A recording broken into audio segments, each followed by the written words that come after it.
दोस्तों, welcome to किताबी बातें चैनल पर।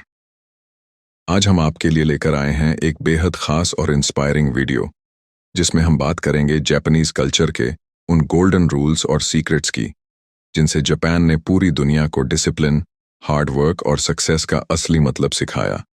तो चलिए, बिना देर किए, लेट्स गेट स्टार्टेड। हम सबकी जिंदगी में एक सवाल हमेशा खड़ा होता है, कैसे हम अपने आप को डिसिप्लिन्ड, सक्सेसफुल और पीसफुल बना सकते हैं। बहुत बार हम सोचते हैं कि शायद कोई बहुत बड़ा सीक्रेट होगा, लेकिन सच्चाई ये है कि सक्सेस की जड़ हमारी डेली लाइफ की छोटी छोटी आदतों में छुपी होती है। जापानी कल्चर हमें यही सिखाती है कि डिसिप्लिन सिर्फ रूल्स फॉलो करने का नाम नहीं है, बल्कि एक लाइफस्टाइल है। छोटी छोटी बातें जो हम रोज इग्नोर कर देते हैं, वही हमारी पूरी पर्सनैलिटी और फ्यूचर को शेप करती हैं। सोचो, अगर आप सुबह उठते ही फोन में स्क्रॉल करने लगते हो तो आपका दिमाग लेजी और डिस्ट्रैक्टेड हो जाता है। लेकिन अगर आप सुबह उठते ही बेड ठीक करते हो तो आपके अंदर एक सेंस ऑफ ऑर्डर आता है। ये छोटी सी हैबिट पूरे दिन आपके बिहेवियर को इम्पैक्ट करती है। यही एक जापानीज अप्रोच है, स्मॉल स्टेप्स बिग डिफरेंस। जापानी लोग मानते हैं कि हर काम परफेक्शन से करना चाहिए, चाहे वो टी बनाना हो, रूम साफ करना हो या किसी को ग्रीट करना हो। उनका कहना है, अगर आप छोटे छोटे काम एक्सेलेंस से करेंगे तो बड़े काम अपने आप आसान हो जाएंगे। जिंदगी में डिसिप्लिन कोई एक्स्ट्रा लोड नहीं है, बल्कि वो आपके हर काम को सिंपल और मीनिंगफुल बना देता है। अब एक और प्रिंसिपल समझो, टाइम का रिस्पेक्ट। जापान में लोग हमेशा पंक्चुअल रहते हैं। उनके लिए 1 मिनट की भी देरी मैटर करती है। क्यों? क्योंकि जब आप दूसरों का टाइम वैल्यू करते हो तो आप इनडायरेक्टली अपने टाइम की भी रिस्पेक्ट कर रहे होते हो।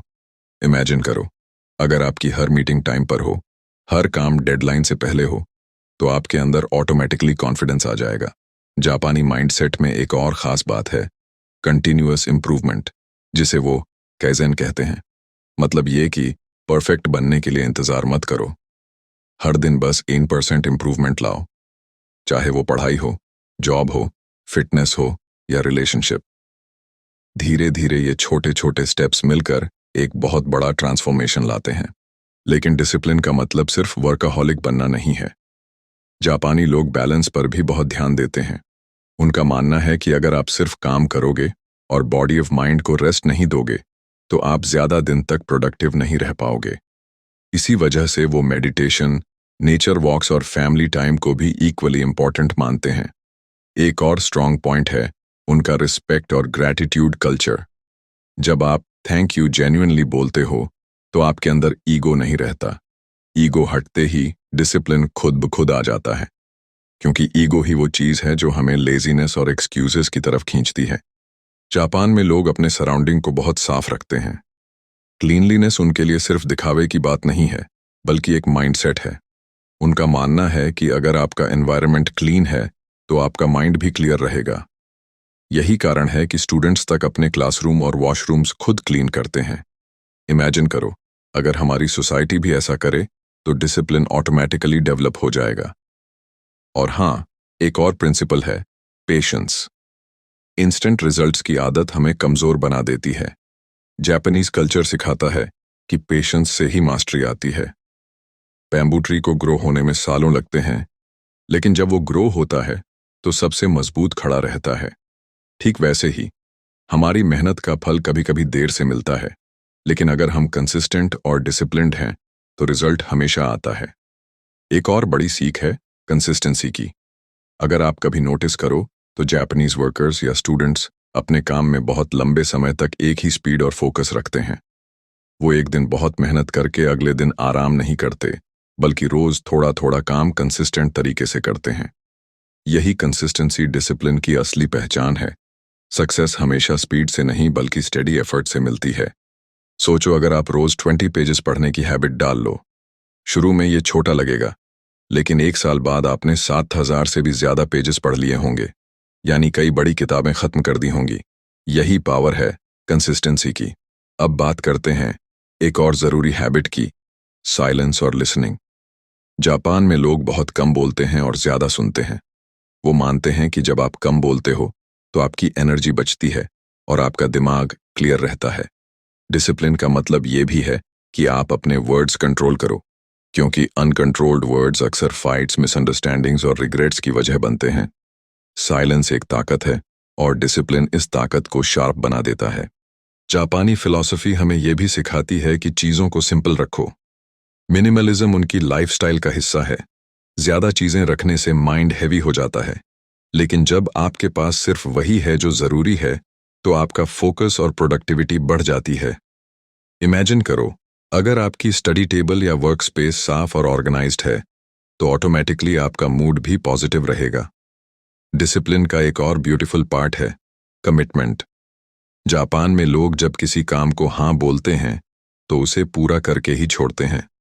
चाहे उन्हें ज्यादा मेहनत करनी पड़े, चाहे डिले हो, लेकिन कमिटमेंट तोड़ते नहीं। यही कारण है कि उनकी कंपनीज और वर्कर्स पर दुनिया भरोसा करती है। अगर आप हर गलती पर एक्सक्यूजेस बनाने लगोगे, तो इम्प्रूवमेंट कभी नहीं आएगा। लेकिन अगर आप अपनी गलती एडमिट करके उसे सुधार लोगे, तो धीरे धीरे आप खुद पर इतना कंट्रोल पालोगे कि फेलियर भी आपको हरा नहीं पाएगा। और हाँ, एक बहुत पावरफुल लेसन है हेल्थ की इंपॉर्टेंस। जापानी लोग अपनी डाइट और हेल्थ पर बहुत ध्यान देते हैं। हेल्थी बॉडी के बिना डिसिप्लिन्ड माइंड पॉसिबल ही नहीं है। उनकी प्लेट में बैलेंस होता है, सिंपल फूड, लेस ऑयल, ज्यादा वेजिटेबल्स और फ्रेश आइटम्स। वो ज्यादा ईट नहीं करते, सिर्फ उतना ही जितना जरूरी है। जब आप अपने शरीर को कंट्रोल कर लेते हो, तो माइंड और इमोशंस पर कंट्रोल अपने आप आ जाता है। अब एक प्रिंसिपल जो आज के यूथ के लिए सबसे ज्यादा इंपॉर्टेंट है, focus on one thing at a time. Multitasking का ट्रैप आज सबको खींच रहा है, लेकिन जापानीज फिलॉसफी कहती है one thing at a time with full heart. जब आप एक काम पर पूरा ध्यान देते हो, तो रिजल्ट एक्स्ट्रॉर्डिनरी आता है। लेकिन अगर आप एक साथ कई चीजें करने की कोशिश करते हो, तो सब एवरेज रह जाती हैं। डिसिप्लिन का मतलब है डिस्ट्रैक्शंस को काट देना और फोकस को मास्टर करना। जापानी माइंडसेट हमें यह भी सिखाता है कि कंपटीशन जरूरी है, लेकिन सबसे बड़ा कंपटीशन खुद से है। अगर आप कल से आज बेटर हो गए हो, तो आप डिसिप्लिन्ड हो। दूसरों से कंपेयर करके स्ट्रेस लेने की बजाय खुद को इम्प्रूव करना ही असली जीत है। यही सोच आपको अंदर से फ्री करती है और डिसिप्लिन को स्ट्रॉन्ग करती है। जापानी फिलॉसफी का एक और इम्पॉर्टेंट हिस्सा है सेल्फ कंट्रोल। जब आप अपनी डिजायर्स और इमोशंस पर कंट्रोल कर लेते हो, तो डिसिप्लिन अपने आप मजबूत हो जाता है। मान लो आपको गुस्सा आता है और आप तुरंत रिएक्ट कर देते हो, तो बाद में पछताना पड़ता है। लेकिन अगर आप उस समय शांत रहकर सोचो कि सही रिएक्शन क्या होना चाहिए, तो आप अपने आप को मास्टर कर रहे हो। यही मास्टरी डिसिप्लिन की असली पहचान है। अब सोचो, अगर हर इंसान अपनी छोटी छोटी क्रेविंग्स कंट्रोल कर ले, जैसे मोबाइल को बार बार चेक करना, अनहेल्थी फूड खाना या काम को टालना, तो उसका पूरा लाइफ लेवल बदल जाएगा। कंट्रोल शुरू में मुश्किल लगता है, लेकिन प्रैक्टिस के बाद यही कंट्रोल आपकी सबसे बड़ी ताकत बन जाता है। एक और प्रिंसिपल है प्लानिंग और प्रेपरेशन। जापानी लोग बिना तैयारी के किसी काम में हाथ नहीं डालते। उनका बिलीफ है कि 1 घंटा तैयारी में लगाओ तो एक्चुअल काम 10 गुना आसान हो जाएगा। डिसिप्लिन का मतलब यही है कि आप रैंडमली रिएक्ट मत करो, बल्कि पहले सोचो, प्लान करो और फिर एग्जीक्यूट करो। जापानी लोग नेचर से भी बहुत इंस्पिरेशन लेते हैं। उनके गार्डन्स, उनके फेस्टिवल्स, उनकी पेंटिंग्स, सब में नेचर का बैलेंस और हार्मनी दिखता है। वो सिखाते हैं कि डिसिप्लिन का मतलब नेचर से ट्यून होना है। जैसे सूरज हर रोज टाइम पर उगता है, नदी हमेशा अपने रास्ते पर बहती है, वैसे ही इंसान को भी अपने रूटीन और गोल्स में स्टेबिलिटी लानी चाहिए। एक और बड़ी बात है टीम वर्क। जापान में लोग इंडिविजुअल से ज्यादा टीम पर फोकस करते हैं। वहां हर इंसान अपने हिस्से का काम डिसिप्लिन से करता है, ताकि पूरी टीम सक्सीड करे। अगर सोसाइटी में हर इंसान अपने छोटे छोटे रूल्स फॉलो करे, तो पूरी सोसाइटी सक्सेसफुल हो सकती है। इमेजिन करो, अगर हर कोई ट्रैफिक रूल्स माने, क्लीनलीनेस रखे और ऑनेस्टी अपनाए, तो कितना बड़ा चेंज आएगा। अब आते हैं परसिवियरेंस पर, मतलब हार न मानने का एटीट्यूड। जापानी कल्चर कहता है कि कभी भी गिव अप मत करो। चाहे कितनी भी बार गिरो, उठकर फिर से चलो। डिसिप्लिन आपको यही स्ट्रेंथ देता है कि आप ऑब्स्टिकल्स के सामने झुकते नहीं। और हाँ, ग्रैटिट्यूड को मत भूलो। जापानी लोग हर छोटी चीज के लिए थैंकफुल रहते हैं। Food, teachers, family, even strangers के लिए भी। जब आप ग्रेटफुल होते हो तो आप कंप्लेन करना बंद कर देते हो। कंप्लेन बंद होते ही आपका फोकस काम पर जाता है। यही ग्रेटिट्यूड और पॉजिटिविटी डिसिप्लिन को सस्टेन करते हैं। अब सोचो, अगर आप इन प्रिंसिपल्स को अपनी डेली लाइफ में अडॉप्ट कर लो, सुबह जल्दी उठना, क्लीन एनवायरनमेंट रखना, छोटे छोटे स्टेप्स से इंप्रूवमेंट करना, हेल्थ पर ध्यान देना, टाइम की रिस्पेक्ट करना, पेशेंस रखना और कमिटमेंट निभाना, तो आपकी जिंदगी कितनी पावरफुल बन सकती है। डिसिप्लिन कोई पनिशमेंट नहीं है, बल्कि वो एक गिफ्ट है जो आपको फ्रीडम देता है। Freedom from laziness, freedom from distractions, freedom from failures. और ये फ्रीडम आपको उसी जगह ले जाती है जहां आप अपने बेस्ट वर्जन बन सकते हो। सोचो, एक स्टूडेंट है जो हर बार एग्जाम के आखिरी दिन रात भर पढ़ाई करता है, रिजल्ट भी एवरेज आता है। दूसरी तरफ एक और स्टूडेंट है जो रोज सिर्फ 2 घंटे डिसिप्लिन से पढ़ाई करता है। शुरू में दोनों का फर्क दिखाई नहीं देता, लेकिन जब साल खत्म होता है तो पहला स्टूडेंट थका हुआ और फ्रस्ट्रेटेड है, जबकि दूसरा कॉन्फिडेंट और प्रिपेयर्ड है। यही डिफरेंस है शॉर्ट टर्म एफर्ट और डिसिप्लिन्ड एफर्ट में। ठीक वैसे ही जैसे एक बैम्बू ट्री, जब इसे बोते हो तो पहले कई साल तक जमीन से ऊपर कुछ भी नजर नहीं आता, लेकिन अंदर उसकी जड़ें गहरी और मजबूत हो रही होती हैं। और एक दिन अचानक वो तेजी से ऊपर बढ़ता है और इतना ऊंचा हो जाता है कि सब हैरान रह जाते हैं। डिसिप्लिन भी यही है, पहले दिखाई नहीं देता, लेकिन अंदर से आपकी रूट्स स्ट्रॉन्ग कर रहा होता है। जापानी कल्चर का एक और एग्जाम्पल है ट्रेन सिस्टम। वहां ट्रेन्स ऑलमोस्ट कभी लेट नहीं होती। अगर कभी 30 सेकंड भी लेट हो जाए तो कंडक्टर पूरे पैसेंजर्स से माफी मांगता है। अब सोचो, ये कितना हाई लेवल का डिसिप्लिन है। यही रीजन है कि पूरी दुनिया जापानीज ट्रेन्स की पंक्चुअलिटी की तारीफ करती है। अगर हम अपनी जिंदगी में भी इसी तरह टाइम को रिस्पेक्ट करें तो सोचो कितना फर्क पड़ेगा। एक और उदाहरण लो, जापानी स्कूल्स में बच्चे खुद अपनी क्लासरूम साफ करते हैं। इसका सिंपल सा लॉजिक है, जब आप खुद क्लीनिंग करते हो तो क्लीनलीनेस की वैल्यू समझते हो। यही हैबिट उन्हें बचपन से डिसिप्लिन्ड और रिस्पॉन्सिबल बनाती है। जस्ट इमेजिन, अगर हमारे स्कूल्स और कॉलेजेस में भी ऐसा रूल हो तो बच्चों में डिसिप्लिन कितनी जल्दी डेवलप हो जाए। डिसिप्लिन का मतलब सिर्फ वर्क में नहीं, रिलेशनशिप्स में भी है। मान लो आप अपने दोस्त या फैमिली को टाइम देते हो, लेकिन हर बार लेट पहुंचते हो। धीरे धीरे उनका ट्रस्ट आप पर से कम हो जाता है। लेकिन अगर आप पंक्चुअल और कमिटेड हो तो लोग आपको डिपेंडेबल मानेंगे। ट्रस्ट बनाना डिसिप्लिन का सबसे ब्यूटीफुल रिवॉर्ड है। अब एक एग्जाम्पल हेल्थ से जुड़ा हुआ। इमेजिन करो कोई इंसान डेली जंक फूड खाता है। शुरू में मजा आता है, लेकिन धीरे धीरे उसकी बॉडी वीक और अनफिट हो जाती है। वहीं कोई दूसरा इंसान डिसिप्लिन से हेल्थी फूड और एक्सरसाइज फॉलो करता है।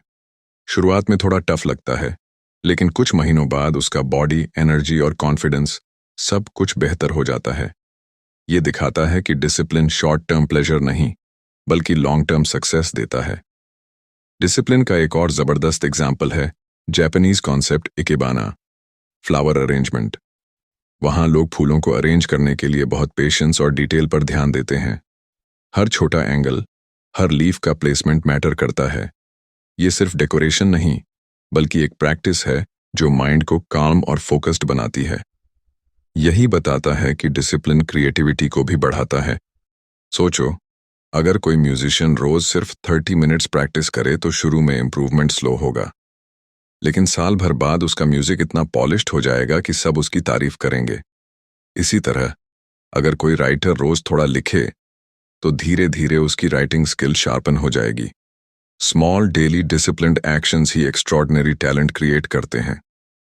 जापानी डिसिप्लिन को समझाने के लिए सबसे इंस्पायरिंग कहानी है हचिको नाम के डॉग की। ये टोक्यो के शिबुया स्टेशन पर अपने ओनर को रोज स्टेशन तक छोड़ने और शाम को लेने आता था। लेकिन एक दिन उसके ओनर की अचानक मौत हो गई और वो कभी लौट कर नहीं आए। फिर भी हचिको रोज उसी जगह पर 9 साल तक अपने मालिक का इंतजार करता रहा। उसकी लॉयल्टी और डिसिप्लिन इतनी इंस्पायरिंग थी कि आज शिबुया स्टेशन पर उसकी स्टैच्यू खड़ी है। ये कहानी हमें सिखाती है कि डिसिप्लिन सिर्फ काम में नहीं, बल्कि लॉयल्टी और कमिटमेंट में भी दिखता है। एक और कहानी है जापानीज बुलेट ट्रेन्स की, जिन्हें शिनकनसेन कहते हैं। जब ये शुरू हुई थीं तो इंजीनियर्स के सामने बहुत बड़ा चैलेंज था। हाई स्पीड पर भी ट्रेन्स स्मूथ और सेफ चलनी चाहिए। उन्होंने डिसिप्लिन से काम किया, हर छोटी डिटेल पर ध्यान दिया और सालों मेहनत की। आज शिनकनसेन दुनिया की सबसे फास्ट और सेफेस्ट ट्रेन सिस्टम्स में से एक है, जहां लाखों लोग रोज ट्रैवल करते हैं और एक्सीडेंट्स लगभग जीरो हैं।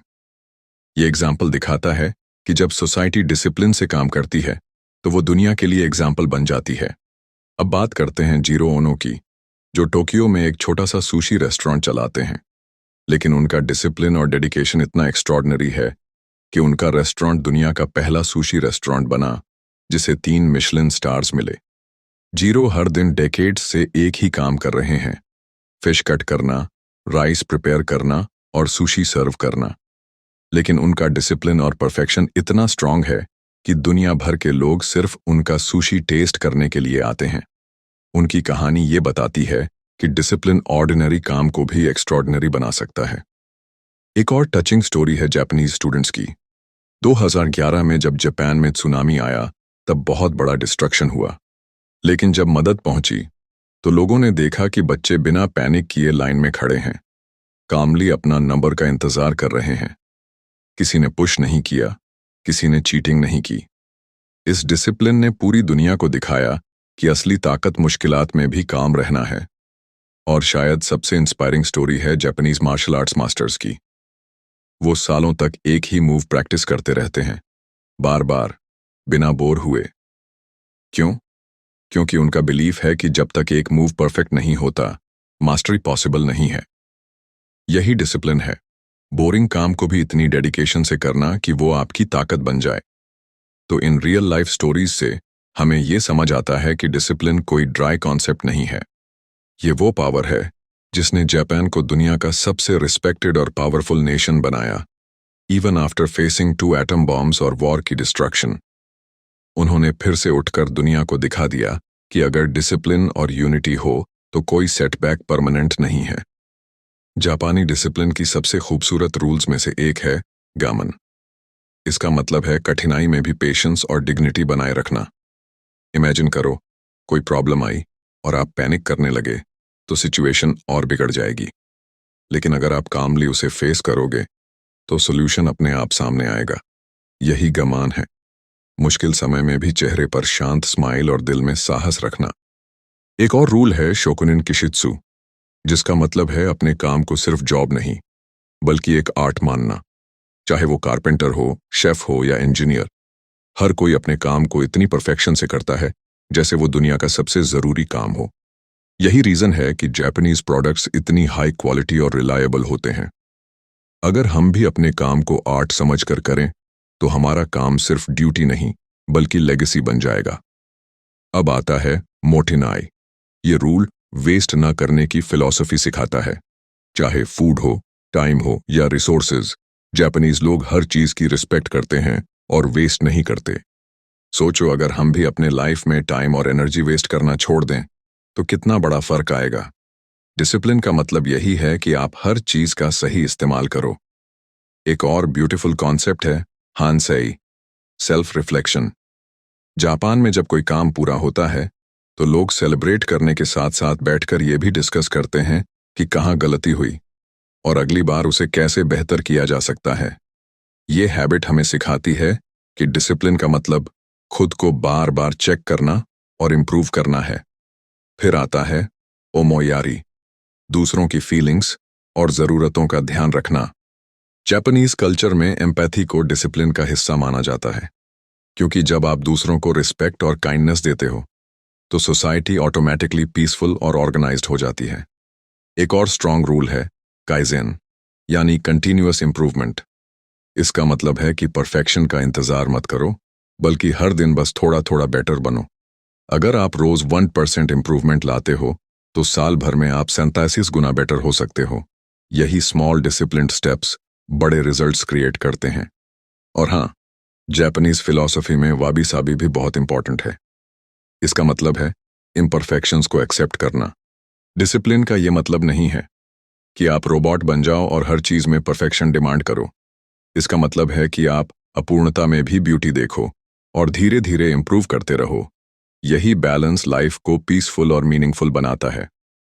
सोचो, अगर आप आज से ही कुछ सिंपल चीजें शुरू कर दो, सुबह उठते ही बेड ठीक करना, फोन स्क्रॉल करने की बजाय 10 मिनट मेडिटेशन करना, हर काम टाइम पर करना, अपने वर्ड्स कंट्रोल करना और हर दिन बस 8% इंप्रूवमेंट लाना, तो आने वाले कुछ महीनों में आप खुद को पहचान भी नहीं पाओगे।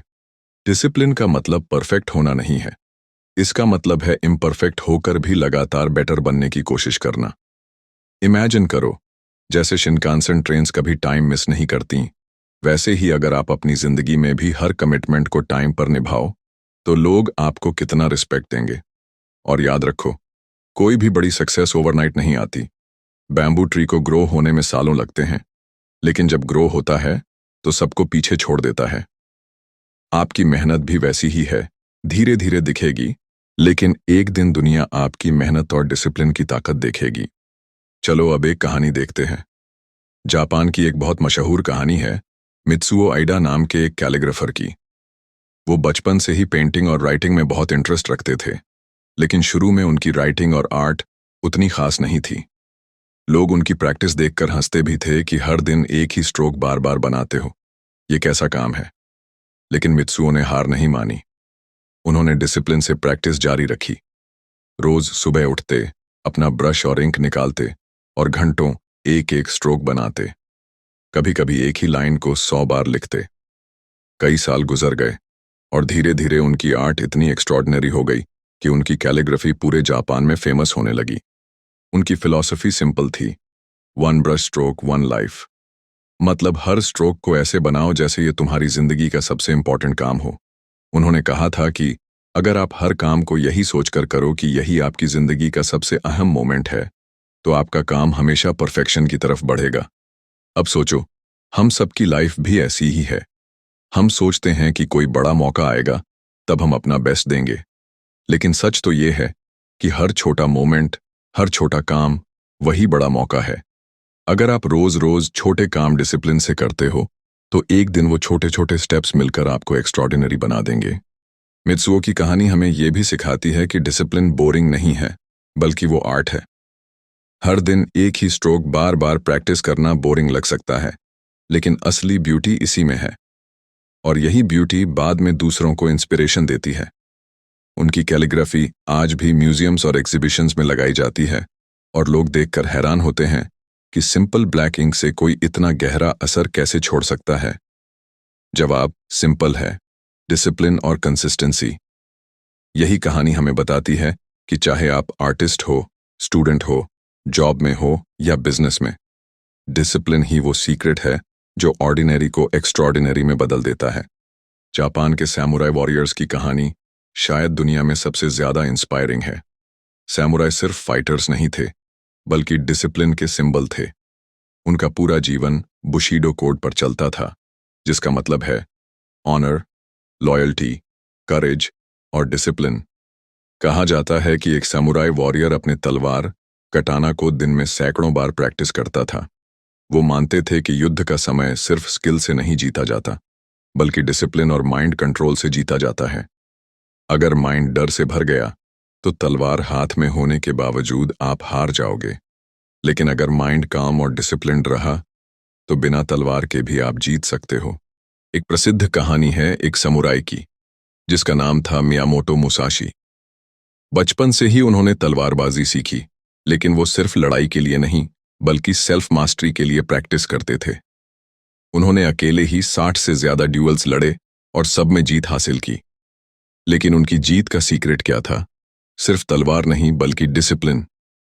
मुसाशी हर सुबह मेडिटेशन करते, नेचर ऑब्जर्व करते और खुद पर कंट्रोल प्रैक्टिस करते। वो कहते थे कि अगर आप अपने माइंड को डिसिप्लिन कर लो तो कोई भी बैटल जीत सकते हो। उनका एक फेमस प्रिंसिपल था, think lightly of yourself and deeply of the world. यानी ईगो मत रखो, बस काम और दुनिया को समझो। जब आप अपने ईगो को कंट्रोल कर लेते हो तो आप सही डिसीजंस ले पाते हो। यही डिसिप्लिन की असली शक्ति है। मियामोटो मुसाशी ने अपनी लाइफ से ये सिखाया कि सक्सेस सिर्फ टैलेंट से नहीं आती, बल्कि सेल्फ कंट्रोल, पेशेंस और कंटिन्यूअस प्रैक्टिस से आती है।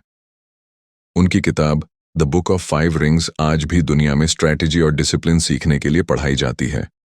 अब सोचो, अगर एक सैमुराई अपने ईगो और फियर को डिसिप्लिन से कंट्रोल करके दुनिया जीत सकता है, तो हम अपनी छोटी छोटी प्रॉब्लम्स क्यों नहीं जीत सकते? हम अगर रोज डिसिप्लिन से पढ़ाई करें, काम करें, हेल्थ और टाइम का ध्यान रखें, तो हमारी जिंदगी भी एक वॉरियर की तरह पावरफुल बन सकती है। जापान की इकोनॉमिक सक्सेस की सबसे बड़ी कहानी है टोयोटा की। दूसरे विश्व युद्ध वर्ल्ड वॉर 2 के बाद जापान पूरी तरह तबाह हो चुका था।